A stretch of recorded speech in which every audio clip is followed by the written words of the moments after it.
Study service की इस video में। अगर आप HPU BEd के लिए एंट्रांसेस के लिए तैयारी कर रहे हैं तो ये वीडियो जो है आपके लिए बहुत ही इम्पॉर्टेंट है, क्योंकि आप सभी को पता है कि टीचिंग एप्टीट्यूड है और टीचिंग एप्टीट्यूड से रिलेटेड जो है आपके पेपर में 40 मार्क्स के क्वेश्चंस आते हैं। यानी कि 40 मार्क्स का मतलब है कि 40 क्वेश्चंस आपको पूछे जाते हैं। तो 40 क्वेश्चन जो हैं आपके ये बहुत ही इम्पॉर्टेंट हो जाते हैं, इसलिए आप इन्हें स्किप नहीं कर सकते हैं बिल्कुल भी। सो गाइस, आज से जो है आपकी BEd एंट्रांसेस के लिए जितने भी हम मॉक टेस्ट प्रोवाइड करवाने की कोशिश करेंगे, आप सबके लिए जो है वो बहुत ही इम्पॉर्टेंट रहेंगे। उम्मीद करती हूँ कि आप इन टेस्ट को ज़रूर देखेंगे और साथ में जो है अपने टेस्ट की अच्छे से प्रेपरेशन कर रहे होंगे। चलिए तो स्टार्ट करते हैं क्वेश्चन से। क्वेश्चंस यहाँ पे अभी मेरे पास हिंदी में है। एक दिन आपको हिंदी मीडियम में मिलेंगे और एक दिन इंग्लिश मीडियम में, ठीक है, क्योंकि मेरे लिए जो है दोनों ही मीडियम के स्टूडेंट जो हैं इक्वल रहते हैं, इसलिए मैं आपको जो है दोनों ही मीडियम में प्रोवाइड करवाऊंगी। और ज़्यादातर जो होते हैं हिंदी मीडियम में ही ज़्यादा स्टूडेंट रहते हैं हिमाचल में। सो फर्स्ट जो मैं मॉक टेस्ट लेकर आई हूँ वो आपके लिए हिंदी मीडियम में है। चलिए कोशिश करते हैं कि ज़्यादा क्वेश्चन जो हम कवर अप कर सकें। यहाँ पे मेरे पास 50 क्वेश्चन हैं, बट 30 मिनट में जितना हम कर सकते हैं हम उतना करने की कोशिश करेंगे, राइट। चलिए तो स्टार्ट करते हैं। फर्स्ट क्वेश्चन आपको वैसे स्क्रीन में विजिबल ही था। बहुत सारे बच्चे जो है आंसर्स देना शुरू कर देते हैं जब विजिबल हो जाता है क्वेश्चन, सो बहुत ही अच्छी बात है। चलिए स्टार्ट करते हैं। फर्स्ट क्वेश्चन है, अध्यापक को निम्न में से किसे महत्व देना चाहिए। देखिए, आप जो है BEd करने जा रहे हैं, यानी कि आप एक टीचर बनने जा रहे हैं, तो पता होना चाहिए आपको कि एज अ टीचर जो है आपकी क्या क्या रिस्पॉन्सिबिलिटी है। सेकंड, आपको पता होना चाहिए कि एज अ टीचर आपने एक स्टूडेंट्स के साथ जो है किस तरह से डील करना है। आपने जो है एज अ टीचर किस तरह से अपने आप को भी प्रेजेंट करना है। अब दो तरीके होते हैं सोशलाइजेशन के, एक फॉर्मल और एक नॉन फॉर्मल, ठीक है।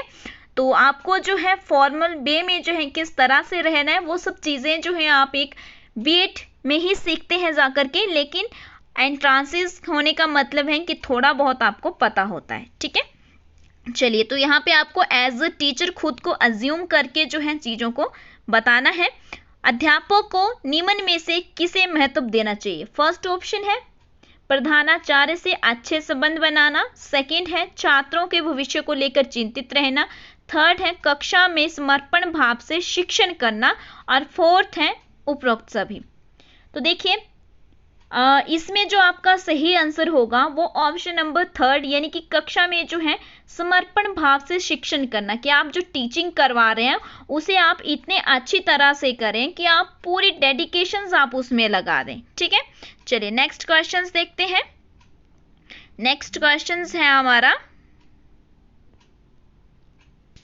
अध्यापक के लिए सबसे मूल्यवान, तो इन एक टीचर्स के लिए जो है सबसे ज़्यादा इम्पॉर्टेंट क्या है। ऑप्शंस है उसकी नौकरी है, सेकंड ऑप्शन है उसकी शिक्षण के प्रति आस्था, थर्ड ऑप्शन है छात्रों का विश्वास है, फोर्थ ऑप्शन है उसकी गरिमा एवं मर्यादा।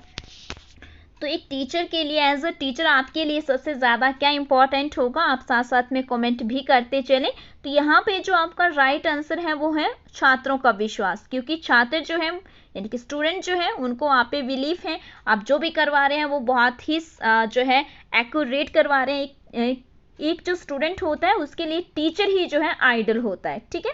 चलिए थर्ड है हमारा, थर्ड क्वेश्चन जो है थोड़ा सा लेंथी है क्वेश्चंस। चलिए तो देखते हैं क्वेश्चन। नीचे एक कथन दिया जा रहा है, यदि ये कथन सत्य है तो आपका उत्तर होगा, यदि कथन असत्य है तो आपका उत्तर ख होगा, ठीक है। यदि कथन केवल एक मत है तो आप ग को लगाएंगे, और यदि दुराग्रह हो तो घ लगाएंगे। तो कथन देखते हैं कि वो क्या है। जो लोग शिक्षण व्यवसाय को अंतिम विकल्प के रूप में मजबूरी में अपनाते हैं वे कभी भी अच्छे शिक्षक नहीं बन सकते हैं, ठीक है। तो यहाँ पे कहा गया है कि बहुत सारे लोग ऐसे होते हैं जिनके बहुत अलग अलग एम होते हैं, लेकिन लास्ट में क्या होता है, अगर वो अपने एम को अचीव नहीं कर पा रहे हैं तो वो क्या कर लेते हैं, वो सोचते हैं कि चलो टीचिंग ही कर लेते हैं, है ना। तो आपको क्या लगता है कि, ठीक है, आपको क्या लगता है, तो आपने जो है आंसर बताना है सही। यहाँ पे क्वेश्चन नंबर 3 का जो है राइट आंसर क्या होगा, घ। ठीक है, घ, यानी कि 4th जो है वो आपका सही आंसर है। चलिए नीचे 2 अवधारणाएं तथा एक निष्कर्ष दिया जा रहा है। ठीक है, ये आधारिका सत्य और निष्कर्ष भी सत्य है, तो आप क लगाएंगे। और आधारिका और निष्कर्ष दोनों अगर आपको लगता है गलत है तो ख लगाएंगे, और यदि दोनों ही असत्य किंतु निष्कर्ष सत्य है तो यहाँ पे ये बता रखी है, स्टेटमेंट दे रखी है। ठीक है, तो आप ऐसा करेंगे। तो चलिए देख लेते हैं आधारिका क्या है और निष्कर्ष क्या बता रखा है। तो आधारिका बता रखी है सभी मनुष्य मरणशील है। ठीक है, तो सेकंड बता रखा है राम एक मनुष्य है। भी राम तो एक मनुष्य है ही है। ठीक है, क्या सभी मनुष्य मरणशील है, तो आप बताएंगे कि राम भी मरणशील है। तो ये सत्य है या असत्य है, आप ये बताएंगे। तो दोनों ही चीजें जो है वो सत्य है, तो हम क्या लगाएंगे यहाँ पे, ऑप्शन नंबर क जो है वो आपका सही आंसर हो जाएगा। ठीक है, चलिए नेक्स्ट देखते हैं। नेक्स्ट है आपकी दृष्टि में एक अच्छी समय तालिका के लिए क्या आवश्यक है। नंबर 1, कठिन विषयों के क्लास सुबह में रखे जाएं। सेकंड, 2 कठिन विषयों के क्लास के बाद एक आसान विषय का क्लास रखा जाए। थर्ड, क्लास में क्रियाओं में विविधताओं का प्रावधान हो। ठीक है, नेक्स्ट है उपरोक्त सभी। तो यहाँ पे जो है सभी चीजें जो हैं, यानी कि जो कठिन विषयों के क्लास सुबह में रखा जाए, मतलब क्लास की जो आपकी क्लासेस होती हैं उसकी बात की गई है। ठीक है, कि आपके जो सब्जेक्ट है वो कौन से पीरियड में कौन सा होना चाहिए, सेकंड पे कौन सा होना चाहिए, थर्ड पे कौन सा होना चाहिए। ठीक है, और उसमें जो है जितने भी आपकी क्लासेस हो रही हैं उसमें क्या क्या जो है एक्टिविटीज होनी चाहिए, वो सब चीजें। तो यहाँ पे ऑप्शन नंबर 4 जो है वो आपका सही आंसर आ जाएगा, उपरोक्त सभी। चलिए क्वेश्चन नंबर 6 की ओर चलते हैं। क्वेश्चन नंबर 6 है हमारा, प्राइमरी कक्षाओं में शिक्षा का स्तर सुधारने के लिए आपका क्या सुझाव है। ऑप्शन नंबर 1 है अध्यापकों की जवाबदेही सुनिश्चित की जाए। ऑप्शन नंबर 2 है स्कूलों में निगरानी के स्तर को सुधारा जाए। ऑप्शन नंबर 3 है कक्षाओं एवं वर्गों की संख्या के अनुरूप शिक्षकों की नियुक्ति की जाए। ऑप्शन नंबर 4 है उपरोक्त सभी। तो यहाँ पे भी क्या होगा, उपरोक्त सभी ही है। सभी चीज़ों की जो है हमें आवश्यकता है। ठीक है, चाहे वो फिर स्कूलों की निगरानी के सुधार हो या फिर कक्षाओं में होने वाली जो भी एक्टिविटीज़ हैं उन पे बात की गई हो या फिर अच्छे टीचर्स की बात की गई हो, ये सभी चीज़ें क्या हमारे लिए इम्पॉर्टेंट हैं। चलिए क्वेश्चन नंबर 7 है, छात्र किस प्रकार के अध्यापकों को पसंद करते हैं। ठीक है, छात्र जो है वो किस तरह के अध्यापक को पसंद करते हैं। तो आप भी छात्र रहे होंगे, आप किस तरह के टीचर्स चाहते थे, है ना। जो उनकी समस्या को हल करने में रुचि लेता हो। सेकंड है जिसमें उन्हें शारीरिक दंड का भय नहीं होता है। नंबर 3 है जो टेस्ट और कॉपियों की जांचने के बाद जो है तुरंत पुष्ट पोषण देता है। और 4th है उपरोक्त तीनों। ठीक है, तो इसका सही आंसर जो है वो क्या होगा, उपरोक्त तीनों होगा। ठीक है, सब चीज़ों की ज़रूरत है एक विद्यार्थी को। चलिए नेक्स्ट है आपका, शिक्षा के प्रचार एवं प्रसार से। शिक्षा के प्रचार एवं प्रसारण से नंबर 1 लोकतंत्र मजबूत होता है। नंबर 2 आर्थिक विकास की दर बढ़ती है। नंबर 3 अंधविश्वासों में कमी आती है। नंबर 4 उपरोक्त सभी।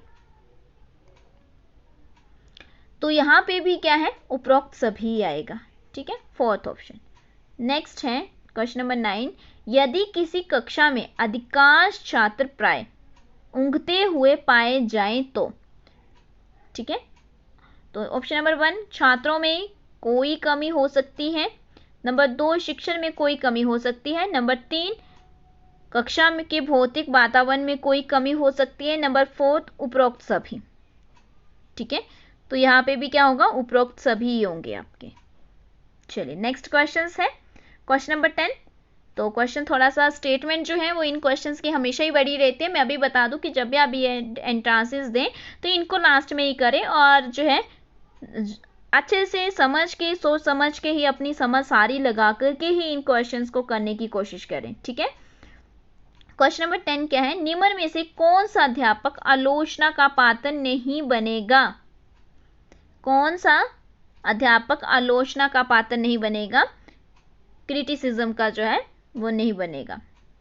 चलिए, नंबर 1, वे जो लगातार पढ़ाए चला जाता है और इस बात की कोई परवाह नहीं करता कि विद्यार्थी क्या सीख रहे हैं। नंबर 2, वे जो समय पर कक्षा में आता है पर इस बात पर कोई ध्यान नहीं देता कि विद्यार्थी भी समय से कक्षा में आए।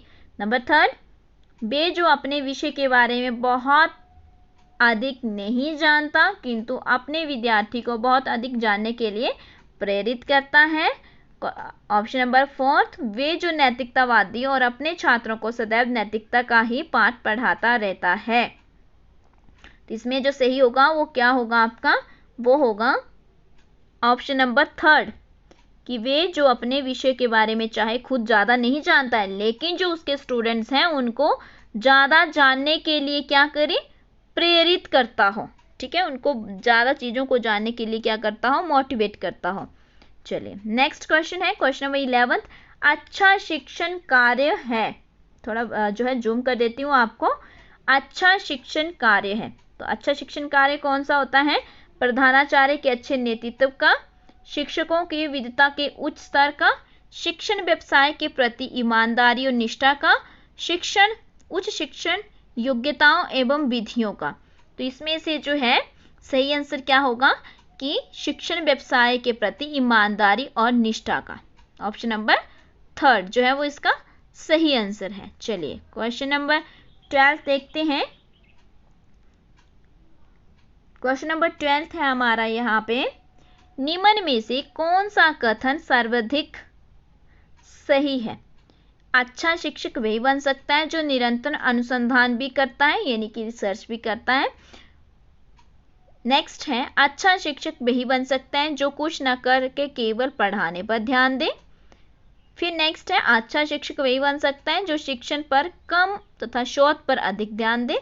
ऑप्शन नंबर 4 उपरोक्त सभी। ठीक है, तो इसमें क्या होगा, इसमें ऑप्शन नंबर 1 जो है वो सही है। अच्छा शिक्षक वही बन सकता है जो निरंतर अनुसंधान भी करता है। कि आप क्या है, आप ठीक है, आपको तो पता है कि आपका ये सिलेबस है, आपने ये पढ़ाना है। ऐसा नहीं है कि एक बार पढ़ लिया और हो गया, नहीं, बल्कि आपको क्या करना होगा, उसी चीज़ को जो है बार बार अपडेट करना है, नई नई चीज़ों को खोज करनी है, उसका अनुसंधान करना है, रिसर्च करनी है उस पर, ताकि विद्यार्थियों को आप और भी बहुत सारी चीज़ों को बता सकें। चलिए, नेक्स्ट देखते हैं। कक्षा में अध्यापक की भूमिका होती है या हो सकती है, एक एज अ टीचर कि क्या रोल रहेगा वो इम्पॉर्टेंट है। ठीक है, कक्षा में जो है क्लास के अंदर या आप एक टीचर हैं तो आपका क्या रोल रहता है वो इम्पॉर्टेंट है। नंबर 1, विद्यार्थियों की सूचनाएं देना, इंफॉर्मेशन देना। सेकंड, विद्यार्थियों को जो है अधिगम के लिए जो है मोटिवेट करना, प्रेरित करना। थर्ड ऑप्शन है यहाँ पे विद्यार्थियों को सीखने की क्षमताएं विकसित करना। फोर्थ है विद्यार्थियों को कोर्स पास करने के लिए अभ्यास कराना।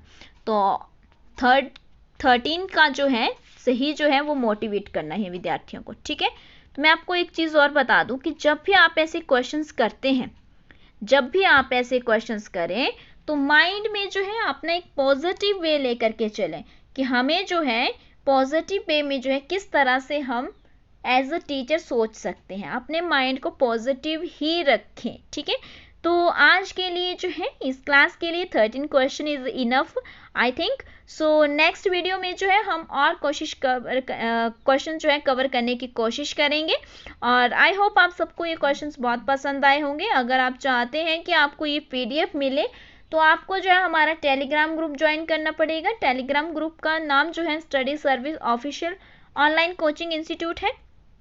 ठीक है, तो आपको मिल जाएगा। अगर नहीं मिलता है तो आप जो है स्टडी सर्विस पे मैसेज भी कर सकते हैं टेलीग्राम ग्रुप के लिए। तो स्टडी सर्विस का ऑफिशियल नंबर तो सभी को पता है कि स्टडी सर्विस का ऑफिशियल नंबर क्या है, वैसे डिस्क्रिप्शन में दे रखा होता है 7591046600। स्टडी सर्विस जो है ऑनलाइन कोचिंग भी प्रोवाइड करवाता है, जहाँ पे बहुत सारे कोर्सेज जो है अभी चल रहे हैं। स्टडी सर्विस की अपनी प्ले स्टोर में ऐप है, आप उस एप्लीकेशंस को डाउनलोड कर सकते हैं। देन वहाँ पे जाकर के जो है आप स्टोर ऑप्शन से बहुत सारे कोर्सेज हैं वहाँ से परचेज कर सकते हैं। सो गाइज आई होप आपको ये वीडियो बहुत अच्छी लगी होगी। आप अपने दोस्तों के साथ भी शेयर करिए और डेली जो है आपको अब दिन में जो है 3 से 4 इसी तरह की BEd एंट्रांसेस के लिए स्पेशल फॉर HPU BEd एंट्रांसेस के लिए जो है आपको मिलने वाली है। So guys, thank you so much. इसी तरह से आप स्टडी सर्विस के साथ जो है बने रहिए। मिलेंगे हम नेक्स्ट वीडियो में।